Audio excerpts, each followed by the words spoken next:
안녕하세요. 다나생각 박재현 원장입니다.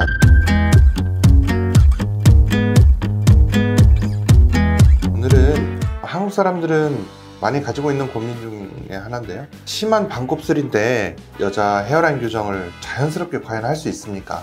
라는 질문이에요. 자, 요거에 대해서 말씀드려볼까 합니다.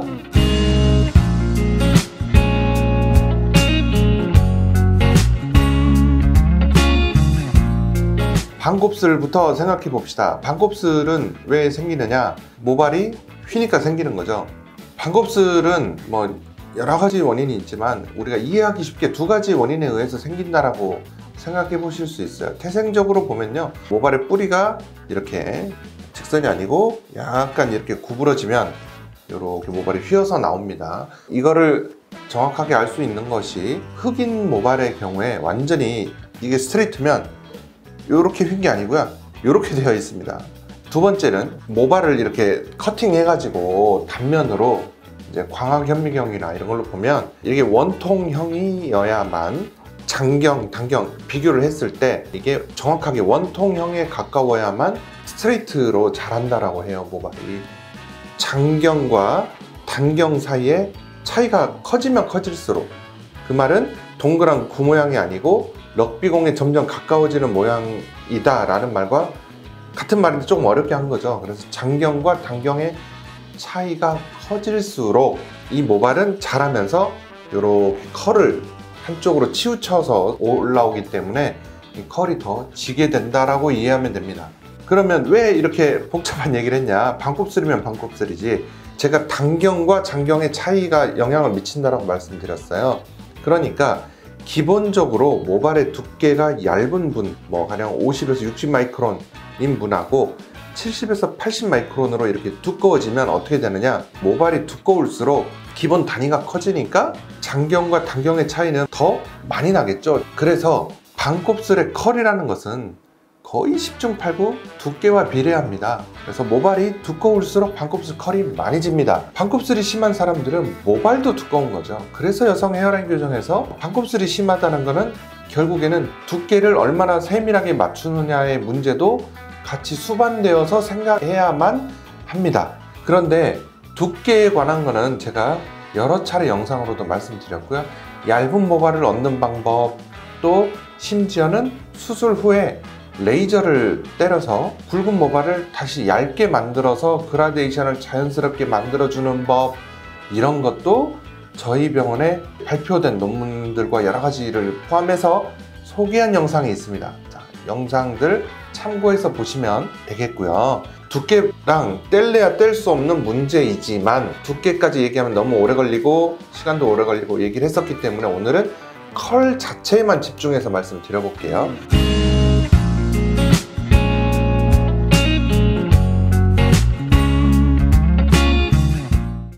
구독, 좋아요 눌러주세요.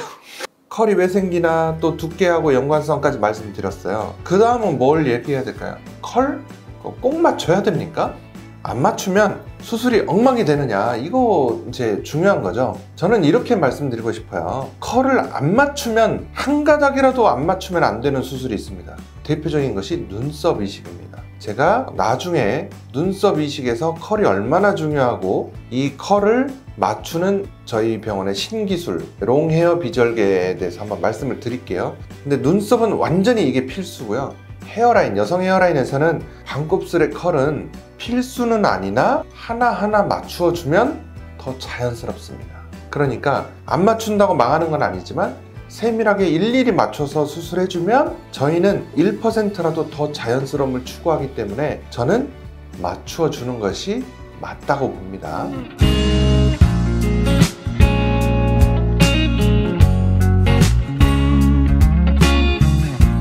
이 용어 자체부터 생각해 볼게요. 이 모발의 컬을 분류할 때요, 제일 직모에서 심한 곱슬로 영어로는 뭐라고 하냐면 제일 직모를, 완전 직모를 스트레이트 헤어라고 합니다. 웨이브 졌다라고 하잖아요. 웨이비 헤어 정도 얘기할 수 있고, 그 다음은 컬리 헤어, 컬리 헤어 다음은 킹키 헤어라고 해서, 킹키는 완전히 흑인들 모발처럼 꼬불거리는 모발을 얘기할 거예요.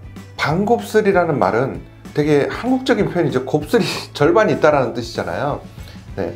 그리고 우리는 심한 곱슬을 그냥 곱슬이라고 얘기하는데, 반곱슬이라는 것은 굳이 말 그대로 표현하면 semi curly hair라고 얘기할 수도 있고, 혹은 비슷한 단어를 찾아보자면 curly hair라고 얘기할 수도 있습니다.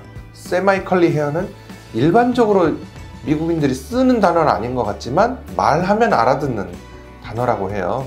그래서 저는 요즘에 학회에서 강의하거나 뭐 해외에서 얘기할 때는 curly hair라는 용어를 많이 쓰고 있어요. 그래서 제가 봤을 때 이 curly hair는 뭐냐, wavy보다는 컬이 더 있고 curly hair보다는 컬이 없는, 그래서 wavy와 curly의 중간이기 때문에 굳이 이거를 나타내는 단어가 저는 필요하다라고 봅니다. 왜?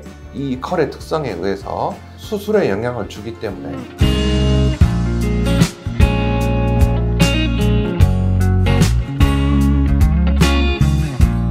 그러면 어떠한 수술법을 채용해야 되느냐? 첫째는 절개냐 비절개냐 라고 봤을 때, 절개식이 모발을 15, 20mm 이상 길게 채취하기 때문에 이 컬을 온전하게 봅니다. 그래서 컬을 절개식이 좀 더 맞추기가 쉽다라고 얘기할 수 있습니다. 비절개로 하면요, 개괄적인 약간의 컬 양상은 딱 시작하는 정도로 보입니다. 여기 보면 절개 이렇게 긴 모발, 비절개 1mm밖에 안 되는 모발 보고 있거든요. 살짝은 볼 수 있어요. 그럼 비절개는 반곱슬을 심하면 좀 꺼림칙한데 라고 생각하실 수 있는데, 그게 아니고요. 제가 절개 비절개 뭐 많이 해보니까 아마도 여성 헤어라인 교정을 절개 비절개 두 가지 방식 모드로 전 세계에서 제가 제일 많이 해본 사람이 아닐까 싶은데, 그런 관점에서 봤을 때 뭐냐면, 수술 부위, 디자인, 모발의 두께, 타입, 컬의 양상, 색깔 이런 거에 따라서 이제 많이 해보니까 보이더라고요. 이 사람은 비절개로 해도 크게 상관이 없어.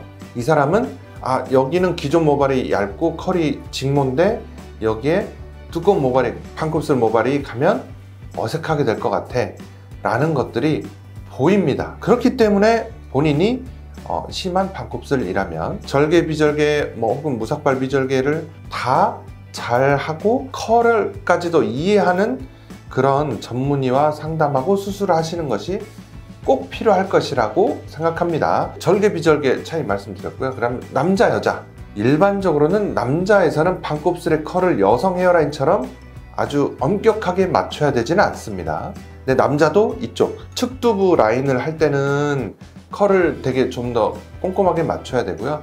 이 정수리나 이쪽 이식할 때는 크게 안 맞춰도 큰 무리는 없는 것 같아요. 다만 여성 헤어라인이 훨씬 더 꼼꼼하게 맞춰야 된다라는 거고요. 그 다음에 슬릿이냐 식목이냐, 이 컬을 맞추는 건 어떤 게 유리합니까? 컬을 맞추는 데에는 식목이가 절대적으로 유리하다라고 볼 수가 있고요. 슬릿 방식 중에는 제가 항상 얘기하는 게, 이 세상에 그냥 슬릿은 없다라는 거죠. 포셉 슬릿이냐 D&I 슬릿이냐 이렇게 정확하게 용어를 쓰셔야 되고요. 슬릿 중에서는 포셉 방식보다는 D&I 슬릿이 컬을 훨씬 더 맞출 수 있는 방법이 되겠습니다. 그래서 D&I 슬릿이나 식목이로 컬을 꼼꼼하게 맞춰서 수술하시는 것이 좋겠다라는 것을 말씀드립니다. 자, 정리해보면요, 심한 반곱슬은 모발 두께와 비례합니다. 그래서 두께에 대한 높은 수준의 이해도가 반드시 필요합니다. 또 이 반곱슬은 비절개보다는 절개에서 좀 더 맞추기가 쉽지만, 비절개도 부위별로, 디자인별로 컬의 절대적인 매칭이 엄청 중요하지 않은 그런 케이스에서는 비절개를 얼마든지 헤어라인을 합니다. 저희도 굉장히 많이 하고 있고요. 또 포셉 슬릿 방식보다는 D&I 슬릿보다는 식목이가 이런 모발의 컬을 맞추는 데 훨씬 더 유리하다. 이런 정도로 컬에 대한 얘기는 마치겠습니다. 자, 오늘은 모발 이식이냐 두피 문신이냐, 이것이 문제로다, 이거 주제로 말씀드려보겠습니다. 그런데 이 성형외과 의사만큼 흉터에 민감한 사람은 없습니다. 저희는 레지던트 때부터 그렇지만 1mm, 2mm의 흉터, 약간의